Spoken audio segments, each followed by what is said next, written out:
Dominique, how are you, man? I'm well. I'm well. Another day to get it right. Yeah, sure is.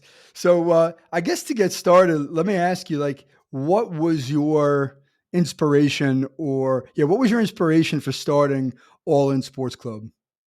Resources, outreach for the youth. Hmm. Um, I was working corporate when I had the idea of the program All In Sports, and the idea came about because I was really without the youth. My job kept me away. I was commuting, good job, good pay, but it wasn't fulfilling. It gave me a lot Hmm. of the foundation that I have now with business principles, business understanding. I worked for Enterprise Rent a Car for 7 years. Okay. And working there just gave me a good understanding, but it also gave me the understanding that, this isn't what I want long term. And what I wanted was something engaging with the youth, which also turned into a lot of community engagement, again, which is, more fulfilling and more purposeful. So that's what led me down the path. Well, I didn't know that about you coming into this, but I have to say we have that in common. So, I was in corporate for a long time. I was in business for about 20 years, and I had the same, um, I came to the same understanding that this is not what I want to do with my life. And I know from my own perspective, it was a really hard choice. It took me a long time to sort of make that transition because of all the things I would be leaving behind, namely financial stability. So, how long did it take you to sort of get from the point where you were thinking, "Hey, I want to get out of this and get into something more meaningful," to the point that you actually went ahead and did it? Several months. Myself and I have four younger brothers, so it's five boys. Mhm. The brother right under me, his name is Jeff. We call him Bruiser. He was also the district manager for Lids at the time that I was working for Enterprise. Mhm. And I think me and him both talked about leaving our jobs for maybe 5 months, 6 months before I actually pulled the trigger. I remember where I was. I called him first too to let him know, hey, it's the day. I was this is when Taco Bell breakfast first started. I was driving a minivan. I was driving a minivan, dropping off a customer, and decided to make a pit stop I wasn't supposed to make. Grab something to eat, called my brother, and I'm like, it's today. Like it was Mhm. early in the morning. I just felt it. We just over the position. Like I said, it taught me a lot, but just Mhm. past it. And yeah, and the rest is history. And then he left his gig not too far after that. So Mhm. I may have been the push that he needed, or we were the push for each other because we were both, transitioning around the same time.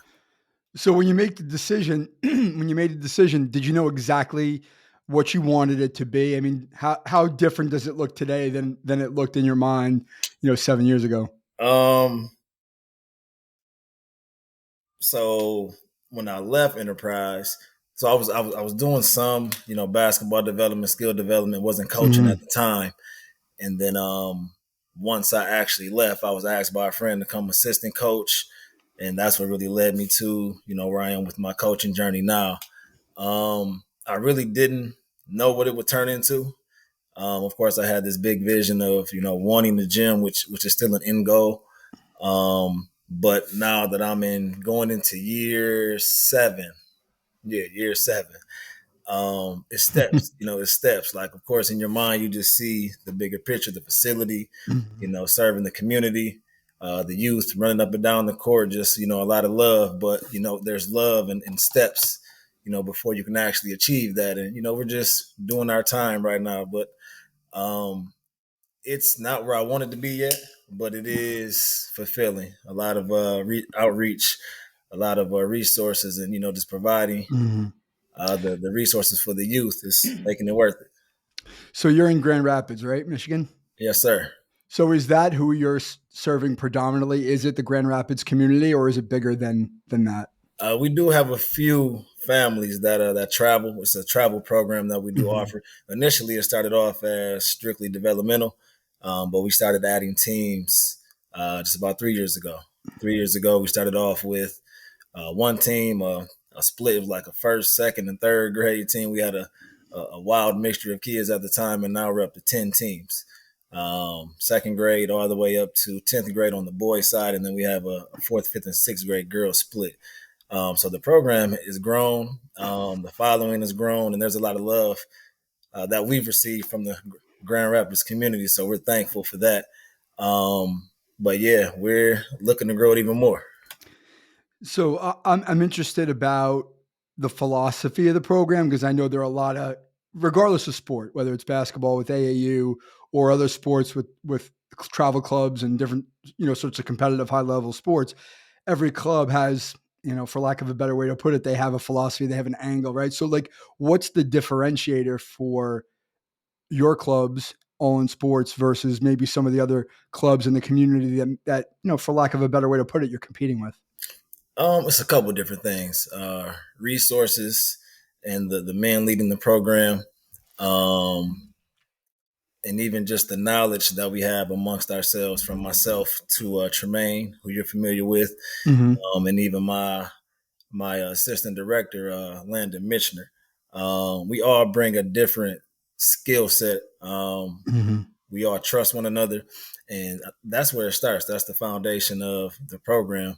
Again, would be the resources and the knowledge that we're able to pass with myself, coaching high school, playing collegiate for a year, Mm-hmm. also coaching collegiate as well, and sharing those experiences. And Tremaine, playing professionally overseas, now Mm-hmm. running, a very profitable and a very strong basketball development program. And then Landon, very, very active guy in the community, very positive, family influential guy. Just bringing all of us together and pouring it in one pot, stirring the pot, and now we're pouring it into the cup of the youth. I think that's what really separates us. Another thing is just the development piece. A lot of programs have the travel side, but the main thing that we're after at All In is the development.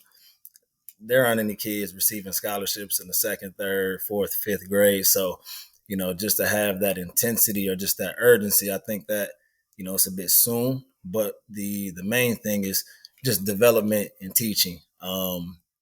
Within the program, we're open, with the coaches. The only way we can learn is if we, sharpen each other. So, we do ask of, I ask a lot of myself, being receptive of feedback. And then also just all the coaches that we have, we bounce things off one another. So it helps the program grow in the right direction. Yeah, well, I mean, as somebody who works in youth sport myself with individual athletes in a coaching practice, and as a parent, frankly, of young people, development is just it's so overlooked, and it's really upsetting for me because there's so much emphasis put on the outcomes and the result, Right, and this long term belief that there's going to be some pot of gold at the end of the rainbow versus really are we trying to develop not only better players but better individuals, better human beings. And I think right. that's huge. And there's nothing wrong with being competitive, right? I think that's part of what That's sports why we're teaches in it. us. Yep. Yeah, that's why we're in it, right? But we have to put it into the perspective of the children, right? If they're competitive for the sake of being competitive and that's what they love to do, they like to win, that's awesome, right? But if we're the ones putting that pressure on them to win when all they want to do is have a good time and learn, well, then that's on us. Right. Like I believe even when you look at the environment, or just like the actual physical environment of a Hmm. basketball game, um, the crowd is right on top of the athlete. With just about every other sport, you're kind of removed from the action. You're not really hearing the conversations, or the things that are going on the football field, or maybe at a hockey game. But with basketball, you're right there, and I believe even just with the crowd being there, there's so much influence, on the student, especially at the younger ages. There's so much influence that it causes the commotion that we see in youth sports. I've seen a lot of videos and a lot of conversation with parents fighting and jumping on referees, and Hmm. I just think there's a coach there.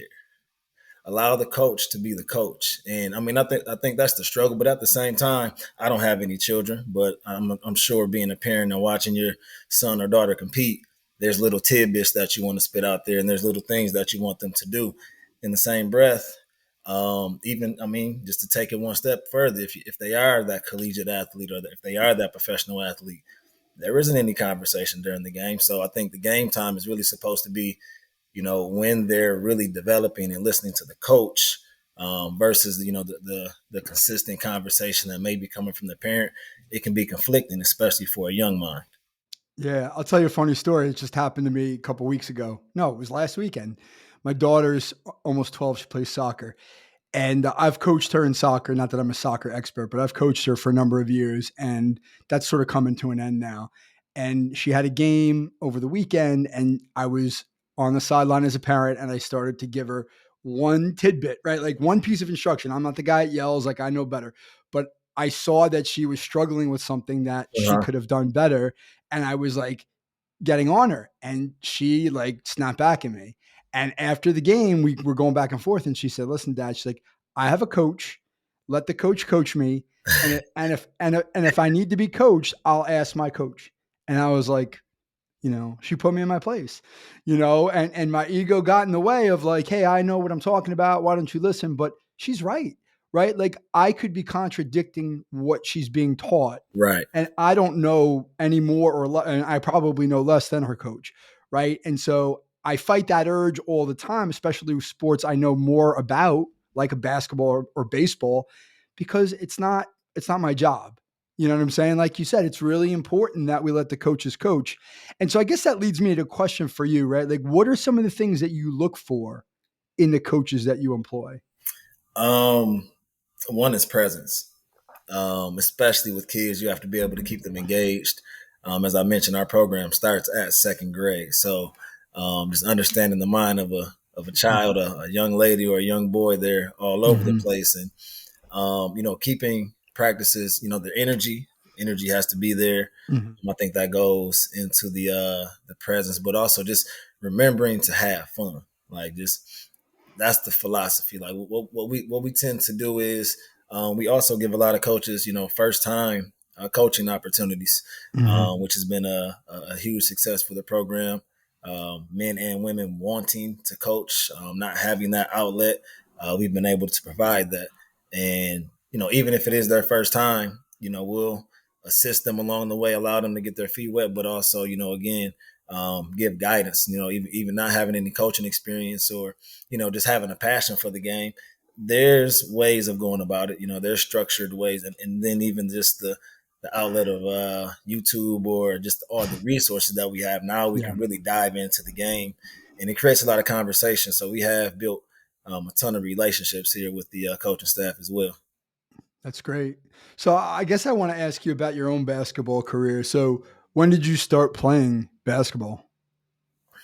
As long as I can remember, I would say that football was my first love, though. Mhm. Football was what I truly enjoyed as a kid, and played basketball, but football was it for me. That Mhm. changed as I went into high school, and that's honestly I would say, the biggest regret that I have, not continuing to play football. Um, but for me, yeah, just as long as I can remember. Just going to the park. I live right across the street from my school growing up, and just stayed at the park, stayed outside. I'm 35, so I come from the era of being outside and drinking Yep. water from the water hose. So Right. being outside, Playing all day. yeah, and that's one of the philosophies that we have too. Like I understand now. As a kid, I was active, just riding bikes, Mhm. roller skating, whatever it may have been, not realizing that everything that I was doing was developing my body. So even amongst or just within the conversation that we have with the kids, they're kids. They still should have fun. They still should have different experiences. Mhm. I'm not one that will say that there's a lot of conversation about kids playing too much of one sport. I don't believe that. But I do believe that there's certain things that need to be well rounded, because different sports or just different activities develop muscles and develop your body differently, and that's a big difference, honestly, in certain grade levels. Some kids may have certain skills, but sometimes your body isn't developed, or someone may just be a little bit more strong, or a little bit more toned, and you can Mhm. see it in the third grade, you can see it in the fourth grade, you can see the difference in the fifth grade. So that's another philosophy that the program really preaches as well. Just developing your body and staying active. Yeah. So what led you at that point where you decided to focus on basketball? Like what was the reasoning behind that choice? Lazy and lack of confidence. Um, so my freshman year, I attended Ottawa Hills High School in Grand Rapids. Mhm. Um, I played football through I think the first week, second week. and I also joined the team late. I was working some of the summer, and I quit. I quit because I felt like I should have. I was entitled. I was entitled, didn't understand how to work for it, and then also didn't really have a real sincere understanding of how to develop my body either. Mhm. So I was losing that battle. And then I transferred to East Kentwood High School, and I just didn't even bother to go out because I had quit, and I just was more focused on basketball at that Mhm. time. Okay. So, I mean, in terms of like your basketball development, like at what point did you realize that maybe you had the chance to play at a college level? Not until I got to college. I actually walked on. Okay. I would say I was a late bloomer, even with my height. I wasn't tall. I'm 6'2" now, but I didn't really stretch until I got into college. Mhm. Um, One of my roommates played on the hoop squad the year that I walked on.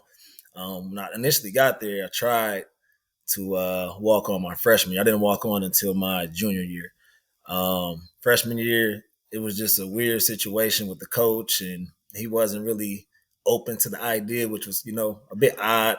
I was a freshman, but the conversation that I was receiving, it would likely be an opportunity there, Mhm. which it wasn't. But just stayed after, played in the rec leagues, and then a new coach came in, and a new opportunity presented itself, and I was able to walk on. I was redshirted this year, grades, and then also body development.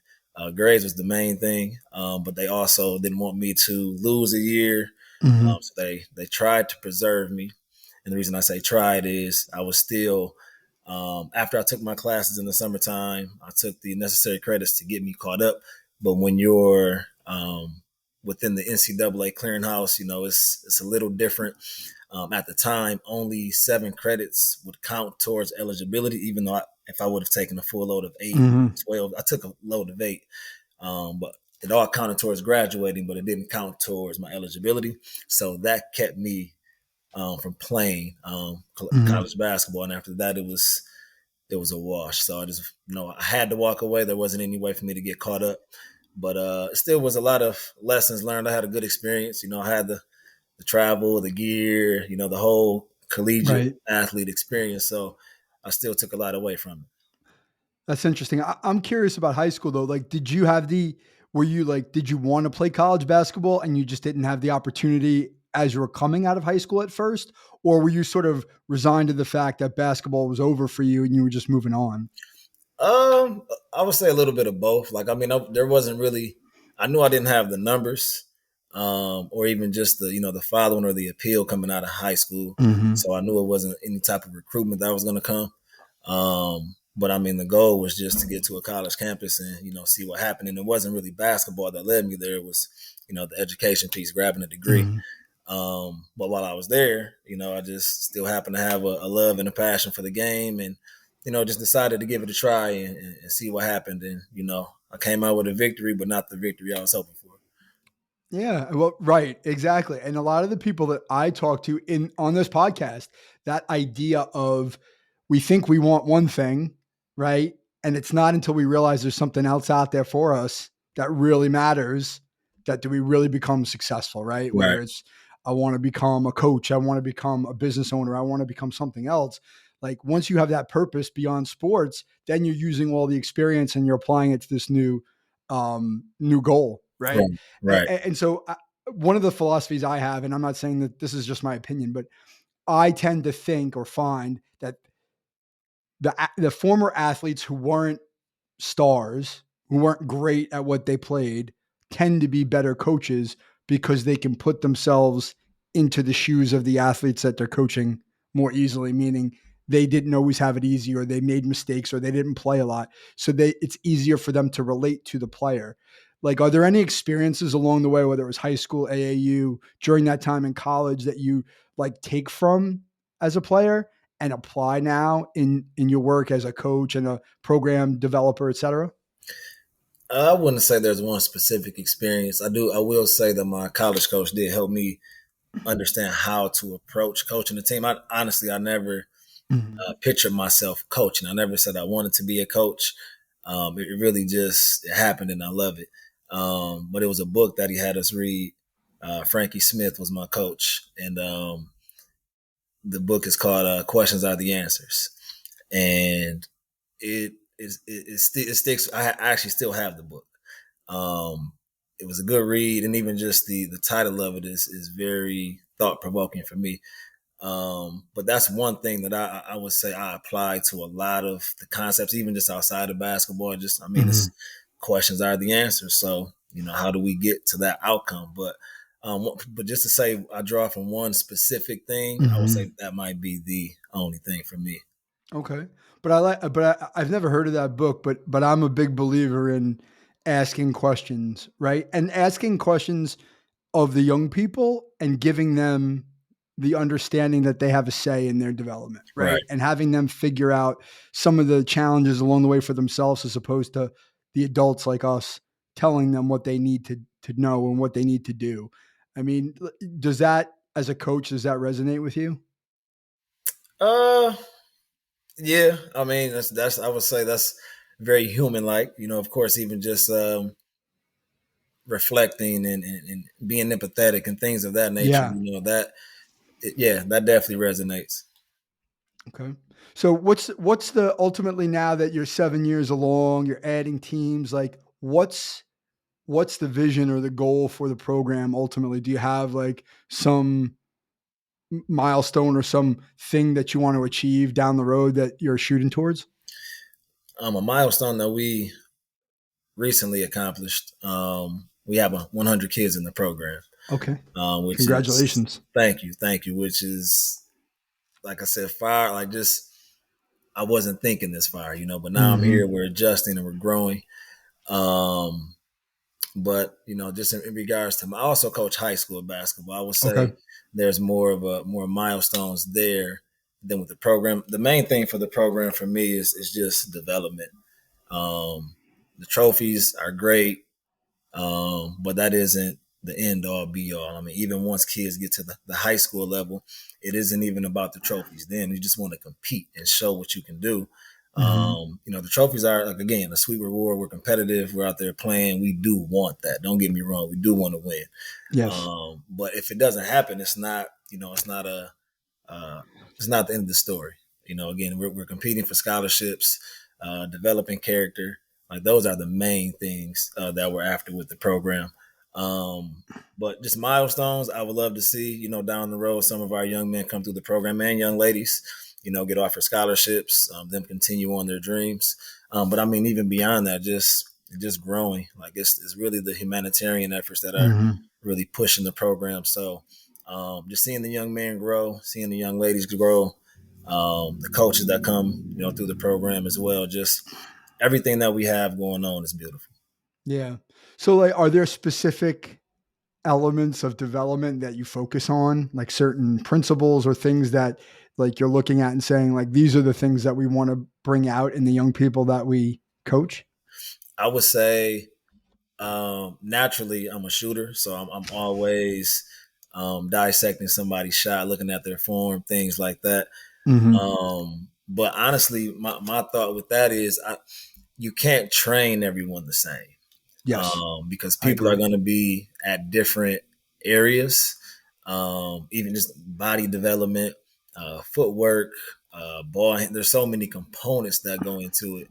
So I mean, there's drills that you can do as a unit and still get, um, excuse me, and still be productive and still see growth. But at the same time, each person does they maneuver different, they think different. Mhm. Everything about them is different. So even just me working for enterprise, I was managing personalities and managing people, and it's really no different than with the coaching element. um, Understanding that I can talk to this kid, aggressively and get a reaction, and then or just get the reaction that we need, or just this young man over here, maybe I got to pat his back a little bit, before I give him some conversation. Being Mhm. flexible within understanding who you're managing at the moment is real big as well. Yeah, I mean, I certainly subscribe to that philosophy as a coach, and I've been a manager of people too, so I get it. But I think the word that comes to mind when you're describing that, the word that came to mind was, there's a certain level of care that's required, right, about what you're doing, about the people you're doing it with, to make the effort to get to understand each of those people individually. Because I mean, the reality is that there are a lot of coaches out there who don't coach that way, Right. right? It's my style, it's my philosophy, it's my program, it's my way or the highway. And It works for some. Don't get me. It works for some, but it doesn't work for me. yeah, but that's important to understand, right? Because a Yeah. lot of times, we're influenced by the coaches who coach us, right? For a lot of people, and that's the way that people learn, right? So, we take what we learn from other people and we try to apply it. And right, it doesn't work for you, and it's important to understand that. Um, so, like, what do the coaching staffs look like? I mean, do you have one coach per team? Do you have people who volunteer to assist? Like, what's your staff look like? Yeah, we have at least one per team, but it's ideal for me to have two. Hmm. More eyes. Even being a coach, if you're the head coach, you're managing the game. It's tough to manage the game and the bench. Yep. When the players are coming out the game and they need certain conversations or maybe need a little motivation pumped into them, it can be Hmm. tough. So, some of our teams we don't have two coaches. I'll sit on. I don't coach a team. I'm just the founder and the program director, but I Hmm. will sit on the bench. I will. We in the coaches we do rotate. So as I mentioned, we're all growing our relationship. So if one doesn't have one, we understand, hey, it's good to have another set of eyes, another voice, um, just to round out the team. Yeah. So talk about that. I mean, obviously as a program director, there's a set of challenges that, you have, right, in terms of running a business, right, and growing the business, building awareness, trying to make it bigger, get more kids into the program. So like, what are some of the day-to-day things that you deal with in your role in that capacity that, might be challenging for you? Or like, what are some of the things that you do that, are hard? Managing working 40 hours a week and then also managing the the program. Um, Hmm. Emails are coming through daily. Inboxes to our social media are coming through daily. Not to mention, I work at a middle school, so I'm consistently entertaining or conversing with a kid or two. So there's flexibility in what I do with my job at work, which is very very appreciated. Um, but I mean, just the logistics of just that running the business, Yeah, communicating effectively, communicating everything that needs to be communicated, responding in a good time. I mean, even just making sure I make it to practice on time, or sure. just Right. being able to manage everything that I have to manage within a 24-hour window. It's challenging. It's very very challenging. I would say one thing that allows for so much flexibility in my life. I don't have any kids nor a wife, Mhm. so I'm still just me. So that's a benefit. Um, but it's definitely a challenge. I mean, even from ordering jerseys to getting merch, getting basketball, just making sure Mhm. that we have everything that we need, and even finding time for myself in all of the Yeah. Right. organized chaos. So I definitely need moments of woosah and time to myself. So that could be challenging too. But I also find fun in that as well. Just being able to navigate something that I'm enjoying. Yep. It has its low moments, but there's definitely more high than the low. So I'm challenged every day, every week. Yeah, well, I can relate to that too because I'm in the same boat, trying to build a business, doing a lot of different things to keep the ship going, and trying to like just navigate it all. It's hard, but when you're doing something that you love, and that there's purpose in that, and that you care about what you're building and it's yours, it makes it a lot easier to get out of bed every day. Especially for me, I find that working with kids, and my primary clientele is high school and some college. But I find that like if I'm having a bad day, and then I get to see one of my athletes, it makes my day better. Mm. Right. Like I get energy out of this personally. That's me. Right. Whereas when I worked in the corporate world, I dreaded getting out of bed. I don't want to go to this job. And I Yeah, and I should have been more grateful because I was getting a good paycheck. But at the same time, it's like, I just don't want to do this. Now working with children, there's just something about it that really energizes me. And I think that a lot of that keeps me going. I agree. I agree. So, I mean, I guess I'm curious too, when you're talking about getting, equipment and merch and all those types of things, like, do you have sponsors that you work with, partners? That is something that is growing. Yes, that is something that is growing. Something that we are very welcome and open to. Okay. So is it typically like are you looking typically in the Grand Rapids community in Michigan, anywhere you can get the help? I mean, right now everything's been pretty local, but I mean, if there is anyone outside of Grand Rapids, nationally, internationally, Mhm. uh, hello, my name is Dominic Shannon. There we go. That's why I asked the question. But it's true because I again I relate to that in the sense that we spend a lot of time and we spend a lot of money to grow our businesses because we believe in something that we're doing, and it all comes out of our pockets, right? And everybody needs help, And so Indeed. every once in a while, somebody comes along and says, "Hey, I really love what that person's doing. I love what that group is doing, and I want to help them." And so that's part of the reason why I do this podcast is to have people like yourself on to talk about your stories, like talk about like what's important to you. It's valuable to the people who listen, and it's valuable for me to be able to have people like you on to get that exposure, right? So that's a big part of the mission here is to kind of bring to light the people too. Like I'm friendly, like I'm very friendly to development first organizations, development first coaches, development first parents, because that's what it's all about, right? Because at some point you retire from your sport, right? Whether it's in high school, college, professional, whatever it is, you're going to go on to something else and you're not going to be an athlete forever, right? So, yeah, how do we become better athletes, but also how do we learn those lessons so that those transitions out of sport are easier, they're more meaningful versus like being depressed, being like, what's my purpose in life? That's why we have these conversations. So I guess, I would ask you as we're sort of maybe moving towards wrapping up a little bit, like from a marketing perspective, like how are you spreading the word to the families that you want to engage with to have them come into the community? Like what sorts of things are you doing to sort of spread the word? We've done a lot of work within the community, earlier years and even now, with basketball and partnering with certain events, Mhm. being involved in certain college events as well. Um, I would say a lot of our humanitarian work. We've done a lot of free events, whether it was we did a Father's Day basketball training at the park. We've done a 2-on-2 for middle school and high school kids at the park, Mhm. which was also free. We've done a lot of free events, with basketball being the Mhm. magnet and allowing the magnet to bring everybody in, and then now Mhm. we give you the conversation and the information that we need to provide. We host an annual basketball tournament, 4-team tournament, our Labor Day Classic, which we host at the park, in Dickinson Park. We've hosted it there for the Mhm. past couple of years. We've also hosted the tournament at King Park. So it's a free tournament, 4 teams. So it's made up of 10 young men each, so 40 guys. And they duke it out for, bragging rights and a trophy and the MVP trophy. The last couple of years, and it brings out the best talent in the Grand Rapids area. We even had some young men from Muskegon participate, which was great. But a lot of the kids in the Grand Rapids area are participating. We choose 4 captains, just based on their status in the basketball community, and also them as a student athlete.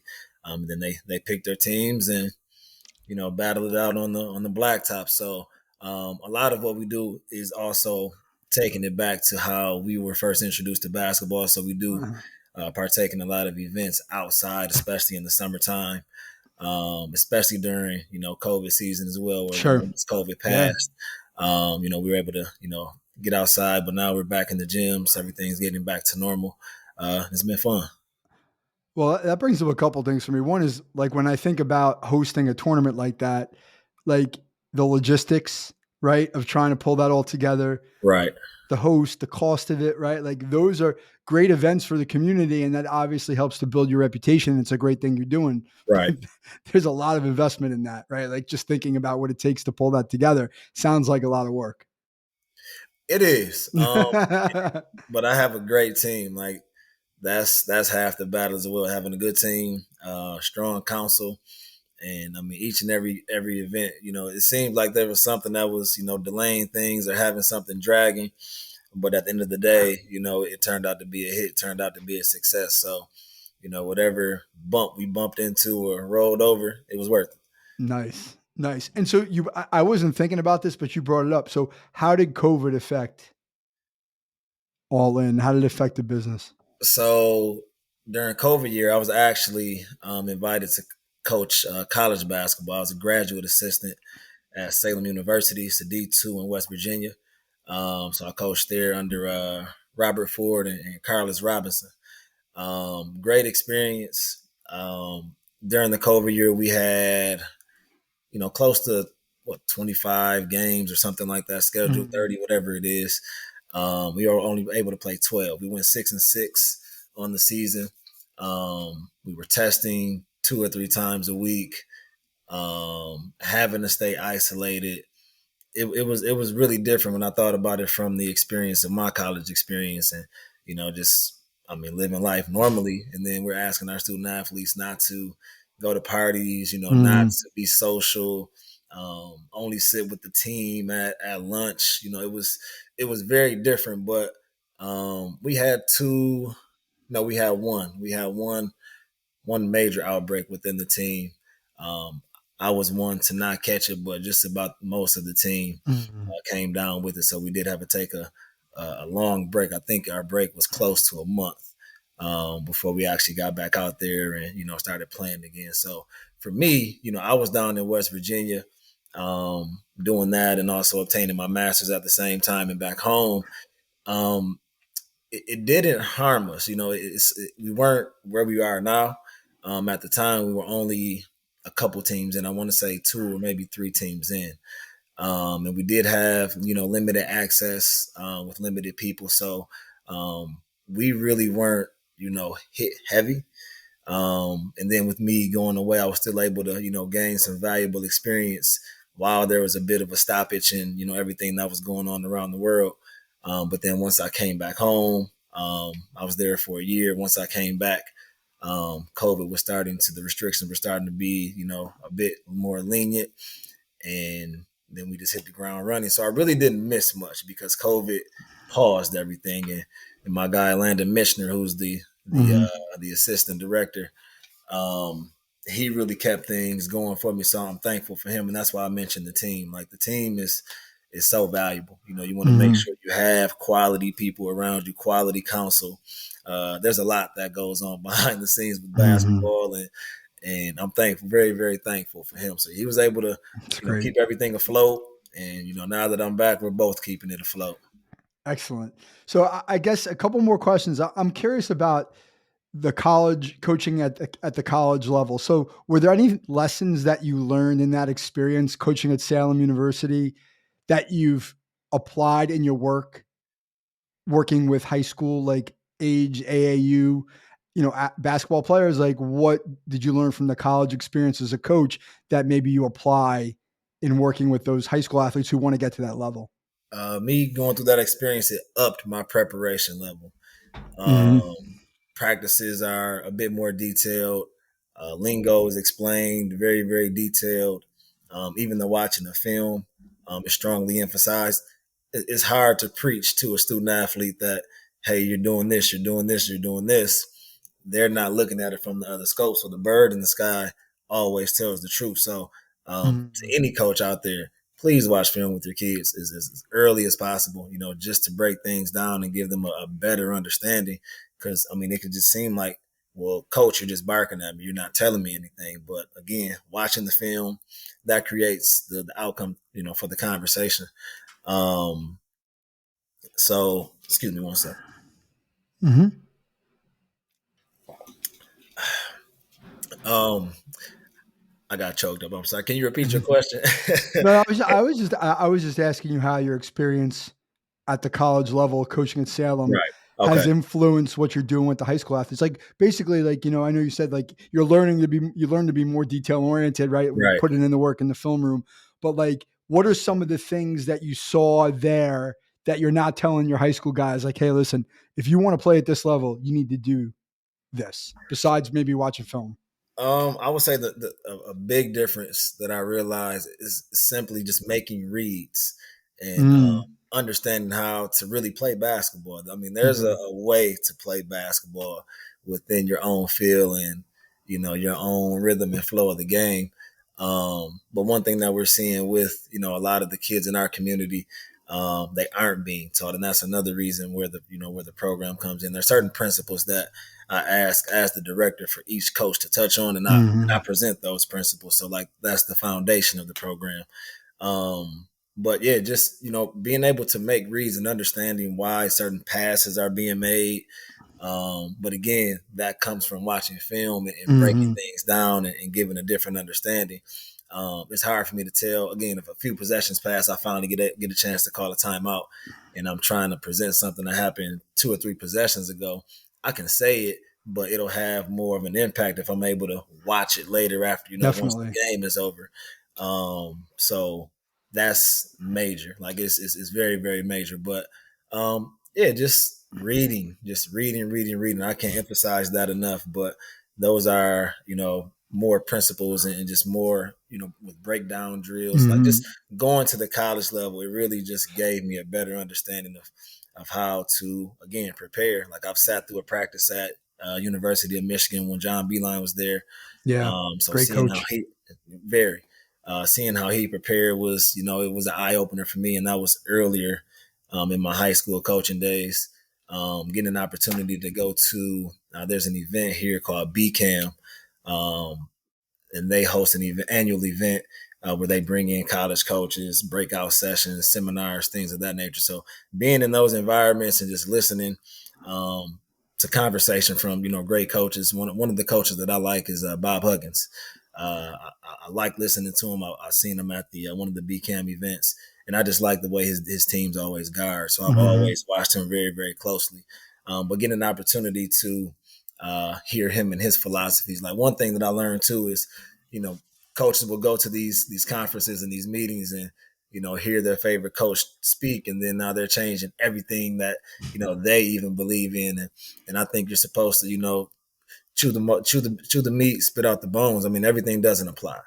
Like it doesn't apply, but just receiving the conversation, allowing your thoughts to develop from other coaches' Hmm. conversation, whether they've been successful or not. There's a seat for everybody. Yeah.